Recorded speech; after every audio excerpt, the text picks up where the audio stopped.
Distributor के बारे में रहेगा और सभी को धन्यवाद देते हुए मैं चाहता हूँ कि इस प्रोग्राम के अभी स्टार्ट करूँ। तो नए पुराने सभी लोगों के लिए है और इसे मैं चाहता हूँ कि जितने भी पार्टिसिपेंट इस सेशन में जुड़े हुए हैं तो प्लीज़ अपने साथ एक डायरी ज़रूर रखिएगा, उसमें जो पॉइंट है उसे रिपोर्ट करिएगा, लिखिएगा अच्छे से, क्योंकि जो नोट बनाता है वही नोट छापता है और जो नोट नहीं बनाता है वो नोट नहीं छापता है। तो सबसे पहले इस कहानी के माध्यम से इस प्रोग्राम को मैं स्टार्ट करना चाहूँगा। तो एक कहानी है, एक गाँव था और एक गाँव में 2 बंदे थे और एक का नाम था चंगू, एक का नाम था मंगू। तो वो जो है खाली घूम रहे थे, खाली थे, कुछ भी काम नहीं करते थे। तो उनके एक दिन क्या हुआ कि उनके गाँव में एक आदमी ने बोला कि तुम लोग ऐसे ही घूमते रहते हो, कुछ नहीं करते हो, काम क्यों क्यों नहीं कर लेते कहीं पे जाके? इस तरीके से बोलते थे, रोज़ हमेशा बोलते थे गाँव के लोग। तो उनके एक दिन क्या हुआ कि उनके माइंड में आया कि चलो हमें कुछ करना चाहिए। उसके बाद में वो दोनों भाई चंगू और मंगू दोनों भाई अ, जो है चले गए शहर शहर जाने लगे कुछ काम करने, काम खोजने की तलाश में। और जब वहाँ पे गए तो एक जगह पे उन्होंने बहुत सारा भीड़ देखा और देखा और जब वहाँ पे जब गए तो उन्होंने देखा तो एक आदमी जो है फल बेच रहा था। तो उन्होंने पूछा कि मतलब ये क्या है? तो उन्होंने बोला, जो आदमी बेच रहा था वो बोला कि ये खाने का चीज़ है। और तो और चंगू ने पूछा कि इसका प्राइस कितना है? तो बोला कि ₹50। तो उन्होंने चंगू ने एक फल को लेके घर आ गया और जब घर आया तो मंगू ने पूछा कि ये क्या है? तो बोला कि ये खाने का चीज़ है। तो उन्होंने बोला कि मेरे लिए एक और मेरे लिए आओ। तो फिर से गया वहाँ पे और लेके आया और 2 लेके आया, ₹100 में 2 लेके आया। उसके बाद में घर आए, घर आने के बाद में उन्होंने सोचा कि चलो अभी तो खरीद के लेके आए, भूख भी लगा है, तो हम लोग अब इसे चलो खाने चलते हैं। तो दोनों लोग खाना स्टार्ट किए तो क्या हुआ कि चंगू का जो है दाँत धीरे-धीरे हिलने लगा और मंगू का ही वही हाल।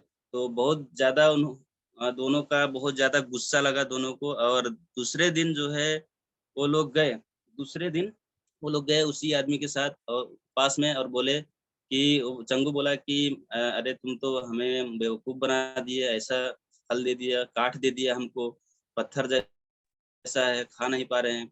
तो आदमी ने बोला कि हाँ, मैं आपको समझाना मतलब भूल गया था, बहुत सारा यहाँ पे भीड़ था लग इसलिए गया। इसलिए आपको मैं समझाना। तो हाँ, क्या किया कि ऐसा लग उन्होंने गया। फोड़ा उसको। उन्होंने बताया कि इसे खाने से पहले इसे छीलना पड़ता है, उसका जो ऊपर का छिलका है निकालना पड़ता है। उसके बाद में साफ होने के बाद में इसको फोड़ना पड़ता है और तुरंत ही फोड़ के उसके अंदर का जो पानी था, पानी चंगू और मंगू को पिला दिया और दोनों भाई जो है खुश हो गए। और फिर थोड़ी सी देर में जो है अ, अंदर का जो था वो निकाल के वो भी दिया, वो भी खाए। और वो भी खाए, खाने के बाद में वो दोनों खुश हो गए। वो उनको बहुत अच्छा लगा, बहुत टेस्टी लगा और उन्होंने बताया कि ये चीज़ खाने से आपको बहुत ज़्यादा आपकी हेल्थ में जो है फ़ायदा करेगा, सेहत अच्छी रखेगा, टेस्टी भी है। इस तरीके से बताया वो आदमी ने, उनको बहुत अच्छा लगा। और फिर वो दोनों लोग जो है वहाँ से वही फल लेके घर लौटे और उसका बिज़नेस करना चालू कर दिया। और धीरे-धीरे जो है उसका मिठाई बनाने का भी जो सिस्टम है वो भी जान लिए वहाँ से। वो मिठाई भी बना लिए, मिठाई का बिज़नेस करने लगे। तो इस तरीके का एक कहानी है और इसका मतलब यही है कि जिसके पास जो नॉलेज नहीं रहेगा किसी भी चीज़ का, तो उसको हाथ में फल मिले कितने भी अच्छी फल मिले, उस फल का वो मज़ा नहीं ले पाएगा। तो ये नॉलेज की बात है, जब तक हमें नॉलेज नहीं रहेगा तब तक हमें डिएक्शन क्यों करना है, डिएक्शन हमें क्यों ज़रूरी है, वो हमें नहीं पता लगेगा। तो नॉलेज का बहुत ज्ञान का बहुत ज़रूरी है, ज्ञान की बहुत ज़्यादा आवश्यकता है, तभी हम लोग जो है किसी भी काम को हम लोग अच्छे से समझ सकते हैं और अच्छे से उस काम को कर सकते हैं। तो इस कहानी का मोरल यही है हम लोग इस कहानी से यही चीज सीख ले सकते हैं। उसके साथ में यहाँ पे है दूसरे में डिएक्शन ही क्यों करें। बहुत सारे लोगों को पता तो है डिएक्शन में ये सारी चीजें मिलती हैं, लेकिन डिएक्शन ही क्यों करे, फैक्ट्स एंड फ्यूचर उनको मालूम नहीं है कि डिएक्शन में हम काम करेंगे तो आने वाले हमारा फ्यूचर क्या रहेगा, डिएक्शन कंपनी का आने वाला फ्यूचर क्या रहेगा, डिएक्शन कितने आगे तक ले जाएगा हम लोगों को, और कितना हमें इससे जो है बेनिफिट मिल पाएगा और हमारे परिवार को बेनिफिट मिल पाएगा, वो चीजें नहीं मालूम होता है। और आदमी क्या होता है कि करने का इच्छा उसको करता है, लेकिन वो घर बैठ जाता है, उसको क्यों का पता नहीं चल पाता। तो यहाँ पे हम लोग बात करेंगे वेलनेस इंडस्ट्री। और वेलनेस इंडस्ट्री क्या है। वेलनेस इंडस्ट्री आज की डेट में देखा जाए तो सबसे बड़ी इंडस्ट्री है। इस दुनिया में सबसे बड़ा इंडस्ट्री अगर है तो वेलनेस इंडस्ट्री का जमाना है। और वेलनेस इंडस्ट्री अगर किसी को समझ में आ गई तो जरूर अपने लाइफ में जो है बहुत सारा अचीवमेंट कर सकता है, अपने पूरा लाइफ को बदल सकता है, आने वाले जो पीढ़ियां है उसको बदल सकता है। तो वेलनेस इंडस्ट्री क्या है इसके बारे में थोड़ा हम लोग समझेंगे। यहाँ पे है wellness is now 3.4 trillion dollar global industry. और जो है यहाँ पे फार्मास्यूटिकल इंडस्ट्री से आपका जो है वेलनेस सेक्टर का जो इंडस्ट्री है वो 3 गुना फार्मास्यूटिकल इंडस्ट्री से बड़ा है। यानी कि फार्मास्यूटिकल इंडस्ट्री मतलब जहाँ पे डॉक्टर रहते हैं, जहाँ पे दवाइयाँ बनती है, जहाँ पे दवाइयाँ का फैक्ट्री होता है, जहाँ पे हॉस्पिटल होते हैं, जहाँ पे इलनेस का काम होता है, जहाँ पे उपचार का काम होता है। तो वो उससे 3 गुना जो है हमारा वेलनेस, जो आज के समय में वेलनेस का इंडस्ट्री जो है उतना बड़ा ज्यादा इंडस्ट्री है। तो आप समझिए कि वेलनेस का इंडस्ट्री कितना बड़ा इंडस्ट्री है। तो अभी सबसे बड़ा बिजनेस इस समय में होगा तो वेलनेस का ही। अभी बहुत सारे लोगों को पता चल चुका है कि हमें रोग लगने से पहले उपचार हमें खोजना, बचाव हमें खोजना जरूरी है। बचाव हमें खोजना जरूरी है, वो बचाव हमारा वेलनेस इंडस्ट्री देता है। तो इसके बारे में हम लोग जानेंगे थोड़ा, और थोड़ा सा और आगे जाएंगे। यहाँ पे देख सकते हैं इसके बारे में अगर जानने के लिए पॉल जेन पिल्जर एक मतलब economics, world economics best seller author हैं। और इनका बहुत सारे किताब बन चुका है और इन्होंने बहुत सारी चीजों में भविष्यवाणी किया है। जैसे कि इंडस्ट्रियल रेवोल्यूशन के बारे में भी इन्होंने भविष्यवाणी की, और बहुत सारे आज के समय में इंडस्ट्री बने कंपनियां खड़ी हुई और बहुत सारे लोगों को रोजगार मिला। तो इसके बारे में इन्होंने भविष्यवाणी की है। और उसके साथ साथ जो है इंटरनेट के बारे में भी इन्होंने भविष्यवाणी की थी। और आज के समय में कोई भी बिना इंटरनेट के अभी नहीं जी सकता। इंटरनेट के बिना अभी नहीं जी सकता। जैसे कि कहते हैं वाइफ चाहे हो या ना, लेकिन वाईफाई जरूर होना जरूरी है। यानी कि इंटरनेट जरूर होना जरूरी है। लोगों को जो है समझ में आ गया है। और इन्होंने वर्षों पहले ही इन्होंने जो है कई वर्षों पहले ही इसके बारे में भविष्यवाणी कर चुके थे। अभी 2010 के बाद जो है इन्होंने भविष्यवाणी किया है कि द वेलनेस रेवोल्यूशन यानी कि स्वास्थ्य क्रांति। तो अभी का जो हमारा समय है स्वास्थ्य क्रांति का समय है, स्वास्थ्य की क्रांति का समय है। और ये इतना पावरफुल, ये इतना स्मार्ट आदमी है जो कि इन्होंने जो भी भविष्यवाणी की है, जो भी चीज इन्होंने बोला है, और जो भी उस चीज में जो भी लोग फोकस करके उस चीज में हाथ अपना वहाँ पे मतलब डाला है, वहाँ पे उनको बहुत सारे बेनिफिट मिला है। तो इतने पावरफुल जो है इकोनॉमिक्स एक हैं पॉल जेन पिल्जर। इनके माध्यम से हम लोग समझ सकते हैं कि हमारा जो है वेलनेस इंडस्ट्री कितना बड़ा है, कितना आने वाले समय में कितना आगे तक जाएगा। तो वेलनेस इंडस्ट्री का एक ही 3 जो है फायदे हैं, 3 काम है। एक है लुक बेटर, और दूसरा है स्लो डाउन एजिंग, और तीसरा है प्रिवेंस डिजीज। लुक बेटर का मतलब होता है कि अच्छा दिखना और अच्छा दिखाना। इस तरीके का जो है वेलनेस इंडस्ट्री का मुख्य काम है। और को बहुत सारे आदमी अच्छा दिखना चाहते हैं, बहुत सारे आदमी हैंडसम खूबसूरत दिखना चाहते हैं, स्मार्ट दिखना चाहते हैं। कोई भी नहीं चाहता कि मैं खूबसूरत और स्मार्ट हैंडसम ना दिखूँ। हर आदमी का चाहत होता है कि मैं खूबसूरत, जवान और हैंडसम दिखूँ। तो हर आदमी का चाहत यही है। और वेलनेस इंडस्ट्री का जो काम है, पहला काम लुक बेटर दिखाना, मतलब अच्छा दिखाना, आपको अच्छा दिखाने का काम। और दूसरा काम है slow down ageing. Slow down ageing का मतलब यही होता है कि बुढ़ापा जो है, उम्र जो है, धीरे-धीरे आपको जो है बुढ़ापा जो है धीरे-धीरे से आए। धीरे-धीरे मतलब ज़्यादा फास्ट में नहीं। आज के डेट में देखा जाए तो लोग बहुत जल्दी से बुढ़ापा लोगों की ज़िंदगी में आ गई है। बहुत सारे लोग सोचते हैं कि 25 ही वर्ष में, 25-30 वर्ष में अंदर 25-30 वर्ष के अंदर ही वो लोग अपने आप को सोचते हैं कि मैं अभी बूढ़ा हो गया हूँ, बूढ़ा हो गई हूँ। और बहुत सारे लोगों को ऐसे ही बहुत जल्दी से बुढ़ापा आ जा रही है। तो हमारा जो वेलनेस इंडस्ट्री है, ये क्या करती है कि हमारा उम्र को बहुत धीरे-धीरे जो है बढ़ाने की काम करती है, बहुत धीरे-धीरे, इतना जल्दी से नहीं। तो इस तरीके से एंटी एजिंग का काम करता है, स्लो डाउन, हमारी उम्र को स्लो कर देता है। और प्रिवेंस डिजीज़ प्रिवेंस डिजीज़ मतलब अ, रोग से पहले बचने का उपाय। पहले बचने का उपाय कौन देता है? तो वेलनेस इंडस्ट्री। और अभी के डेट में देखा जाए तो बहुत सारे लोगों का दिमाग चेंज हो रहा है, बहुत सारे लोगों का सोच चेंज रहा है पहले के तुलना में। पहले के लोग सोचते थे कि जब बीमार होंगे तब दवा कराएँगे, जब समस्या आएगी तब दवा कराएँगे, जब लेवल लग जाएगा तब कराएँगे, जब एक किडनी में जो एक किडनी खराब हो जाएगा तब डॉक्टर को दिखाएँगे। इस तरीके से बहुत सारे मतलब सोच होते थे लोगों को। लेकिन आज के समय में देखा जाए, इस 21वीं शताब्दी अभी चल रहा है, तो इस शताब्दी में लोगों का जो है सोच चेंज हो रहा है। सोच चेंज हो रहा है, मनस्थिति चेंज हो रहा है। वो लोग खोज रहे हैं कि लो रोग से बचने का उपाय कहाँ पे है, यानी कि प्रिवेंशन सोच रहे हैं, खोज रहे हैं, प्रिवेंशन को खोज रहे हैं। और ये प्रिवेंशन देने का काम वेलनेस इंडस्ट्री करती है, वेलनेस इंडस्ट्री। तो यही है। और नेक्स्ट में जाते हैं हम लोग।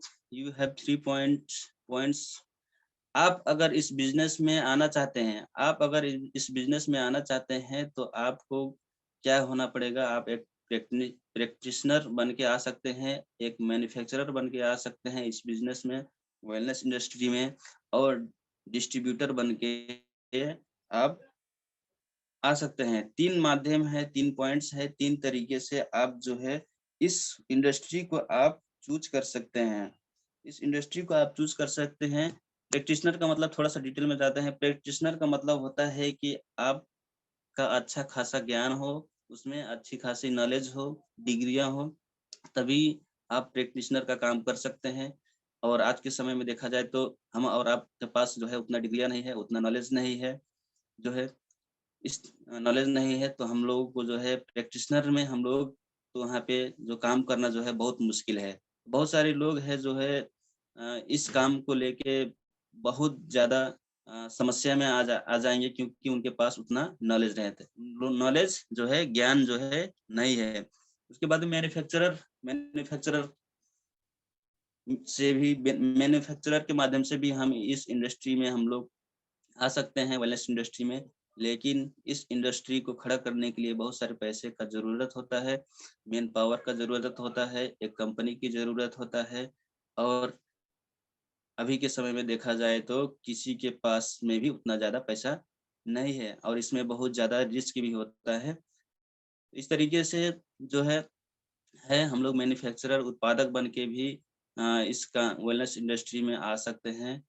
तो एक माध्यम है। और तीसरा है कि डिस्ट्रीब्यूटर वितरक बन के हम लोग जो है यहाँ पे आ सकते हैं, वेलनेस इंडस्ट्री में आ सकते हैं। और वितरक डिस्ट्रीब्यूटरशिप मिलना हम लोगों के लिए बहुत मुश्किल की बात है। कोई भी कोई भी प्रोडक्ट का, कोई भी सामान का अगर हम लोग डिस्ट्रीब्यूटर लेना चाहें, डिस्ट्रीब्यूटरशिप लेना चाहें, तो वहाँ पे बहुत सारा पैसा पे करना होता है, बहुत सारा अमाउंट, बहुत बड़ा अमाउंट पे करना होता है, तभी हम लोगों को वो चीज़ें मिल सकती है। और सोर्स का भी ज़रूरत पड़ती है, सोर्स फर्स्ट का भी ज़रूरत पड़ती है। अगर सोर्स नहीं रहेगा, पैसा नहीं रहेगा, अमाउंट नहीं रहेगा तो हम लोग किसी भी चीज़ का डिस्ट्रीब्यूटरशिप नहीं ले सकते हैं। अभी वेलनेस इंडस्ट्री का अगर हम लोग डिस्ट्रीब्यूटरशिप लेने का सोच रहे हैं तो ये तो बिल्कुल बहुत ज़्यादा मुश्किल है, नामुमकिन नामुमकिन समान है उस तरीके से। तो बहुत समस्याएँ आती हैं और थोड़ा-सा डिस्ट्रीब्यूटर के बारे में थोड़ा-सा और आगे जाते हैं हम लोग यहाँ पे। डिस्ट्रीब्यूटर होता है 2 प्रकार के डिस्ट्रीब्यूटर होते हैं। एक ट्रेडिशनल डिस्ट्रीब्यूटर होता है और एक मल्टी लेवल मार्केटिंग डिस्ट्रीब्यूटर होता है। ट्रेडिशनल डिस्ट्रीब्यूटर का मतलब यही होता है कि कोई भी सामान का आप डिस्ट्रीब्यूटरशिप ले लें, जैसे कि पेप्सी का हो गया, कोका कोला का हो गया, उसके बाद में लक्स साबुन का हो गया, पतंजलि का हो गया, इस तरीके से। और शैम्पू का कोई भी कंपनी का शैम्पू का हो गया, उस तरीके से हम लोग ट्रेडिशनल डिस्ट्रीब्यूटर ले सकते हैं और उसमें भी बहुत सारे अमाउंट की ज़रूरत पड़ती है। और नेक्स्ट में आता है हम लोगों को multi level marketing distributor. Multi level marketing distributor एक ऐसा डिस्ट्रीब्यूटरशिप है जो कि रिफाइंड जिसे कहते हैं डिस्ट्रीब्यूटर। अभी यहाँ पे ट्रेडिशनल के बारे में हम लोग समझते हैं, उसके बारे में हम लोग उसके बाद हम लोग मल्टी लेवल मार्केटिंग में जाते हैं। पहले हम लोग ट्रेडिशनल में अभी देखा जाए तो बहुत सारे वेलनेस इंडस्ट्री में काम करने वाली कंपनियां हैं, जैसे कि हिमालय हो गया, पतंजलि हो गया, new life, VLCC, gold gym, ऐसे बहुत सारे हैं और बहुत सारे और भी कंपनियां हैं जो कि मैं यहाँ पे नाम नहीं रख पाया हूँ। तो ऐसे बहुत सारे कंपनियां हैं, सैकड़ों कंपनियां हैं जो कि वेलनेस इंडस्ट्री में काम करती है और उस कंपनी का जो है ट्रेडिशनल डिस्ट्रीब्यूटर यानी कि परंपरागत डिस्ट्रीब्यूटर अ, वितरक बनने के लिए हम लोगों को बहुत बड़ा अमाउंट मतलब देना पड़ता है, वहाँ पे लगाना पड़ता है, तभी हम लोग चीज को उस चीज का उस कंपनी का जो है डिस्ट्रीब्यूटरशिप ले सकते हैं। डिस्ट्रीब्यूटरशिप ले सकते हैं और वहाँ पे हम लोग जो है काम कर सकते हैं। लेकिन आज के समय में देखा जाए तो बहुत मुश्किल है सारी चीज़ों को हम लोग पाने के लिए। डिस्ट्रीब्यूटर इस कंपनी का जो है डिस्ट्रीब्यूटरशिप लेने के लिए बहुत ज़्यादा मुश्किल है, बहुत ज़्यादा कठिनाई है, बहुत ज़्यादा अमाउंट का ज़रूरत है। और यहाँ पे रिस्क भी है। इस जगह में क्या होता है कि आपको एक अच्छी खासी जगह भी होनी चाहिए। अब कहीं भी खोल नहीं सकते हैं। अगर कहीं भी खोलेंगे तो आपका वहाँ पे बिज़नेस नहीं चल पाएगा, वहाँ पे आपका जो है आउटपुट नहीं निकल पाएगा। तो वहाँ पे बहुत सारे लोगों का जो है ये जो कंपनियाँ है, इस कंपनियाँ का डिस्ट्रीब्यूट लेके बहुत सारे लोगों का पैसा जो है डूब गया है। तो ये हो गया हमारा ट्रेडिशनल डिस्ट्रीब्यूटरशिप और दूसरा है हमारा मल्टी लेवल मार्केटिंग डिस्ट्रीब्यूटरशिप जो है हमारा डीएक्सन का है। डीएक्सन एक multi level marketing distributorship company है जहाँ पे हम लोग जीरो बैलेंस में जो है हम लोग डिस्ट्रीब्यूटरशिप ले सकते हैं और यहाँ वहाँ पे काम कर सकते हैं।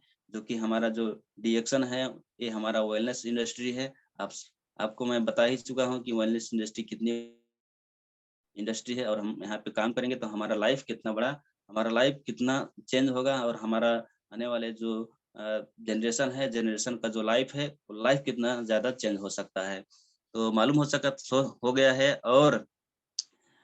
और जब हम लोगों को मालूम हो जाता है, हम सभी लोगों को जब मालूम हो जाता है कि मल्टी लेवल मार्केटिंग हम लोगों को करना है और हम लोग जॉइनिंग भी कराते हैं और डिस्ट्रीब्यूटर कार्ड बनाते हैं और जब बनाते हैं तो हम लोग क्या करते हैं कि बहुत सारे लोगों से जो है सलाह लेने की यानी कि सलाहपुर में चल जाते हैं और सलाहपुर में ऐसे-ऐसे लोग होते हैं जिनको मल्टी लेवल मार्केटिंग का एबीसीडी भी नहीं पता होता है और हम लोग क्या करते हैं कि उसी उन्हीं लोगों से हम लोग सलाह लेते हैं। उन्हीं लोगों से हम लोग सलाह लेते हैं और वो लोग बोलते हैं तो आप तो फँस गए हैं आपको किसी ने फँसा दिया है, आप तो डूब जाएँगे, ऐसा-वैसा बात करने लगेंगे। तो इस तरीके से आता है मतलब इस तरीके से बहुत सारे लोग जो है सलाह लेते हैं, उनसे समझते हैं, बूझते हैं। तो हाँ, बहुत सारे लोग अपने मामा घर जाते हैं तो मामा के बेटे से सलाह लेते हैं जिनको मल्टी लेवल मार्केटिंग डिस्ट्रीब्यूटरशिप के बारे में कुछ भी नहीं पता है, उस आदमी से सलाह लेते हैं। अगर हमें सलाह लेना है तो हमें ऐसे लोगों से सलाह लेना है जो कि उस फील्ड में वो सबसे बड़ी सबसे बड़ी जो है उनको फ़ायदा मिला हो, बेनिफिट मिला हो जो कि उस फील्ड के जो है दिग्गज हों, उस तरीके से उनको उनसे हमें जो है सलाह लेना है। तो यहाँ पे हम लोग देख पाएँगे कि अ, बिल गेट हैं, बिल गेट दुनिया का सबसे अमीर आदमी जो कि बोला जाता है और कई बार दुनिया का अमीर आदमी में इनका नाम आ चुका है। अभी के समय में देखा जाए तो इलोन मस्क हैं और पहले जो है इन्हीं का नाम था।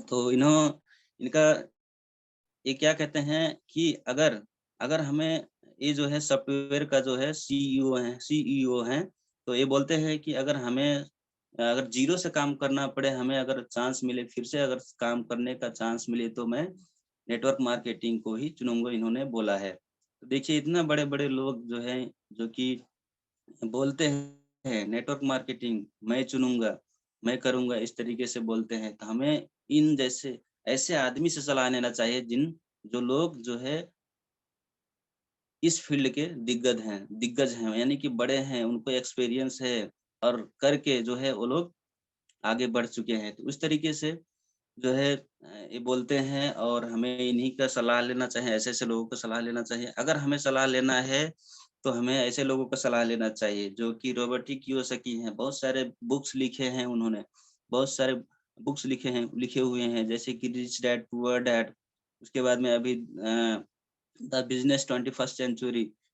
तो इन्होंने भी क्या बोला है कि अ नेटवर्क मार्केटिंग करना चाहिए हमें, नेटवर्क मार्केटिंग करना चाहिए और इनका जो बुक है, इस बुक में बहुत अच्छे से दर्शाया गया है कि अभी के समय है, जो यहाँ पे बुक देख पा रहे हैं, इन्होंने बहुत अच्छे से वहाँ पे डिफाइन करके बताए हैं कि अ, अभी का समय जो 21वीं शताब्दी का समय है, ये हमारा बिज़नेस का समय है, नेटवर्क बिज़नेस का समय है, नेटवर्क मार्केटिंग का समय है और तो ऐसे लोगों से हमें सलाह लेना चाहिए, ऐसे हमें जो है सफल लोगों का हमें बात सुनना चाहिए, जो कि उस फ़ील्ड में जो है वो बड़े हैं। तो यहाँ पे देख सकते हैं हम लोग बिलिन क्लिंटन ये भी जो है बोलते हैं कि अ, जो हमारा जो नेटवर्क मल्टी लेवल मार्केटिंग है, ये सभी के लिए एक बराबर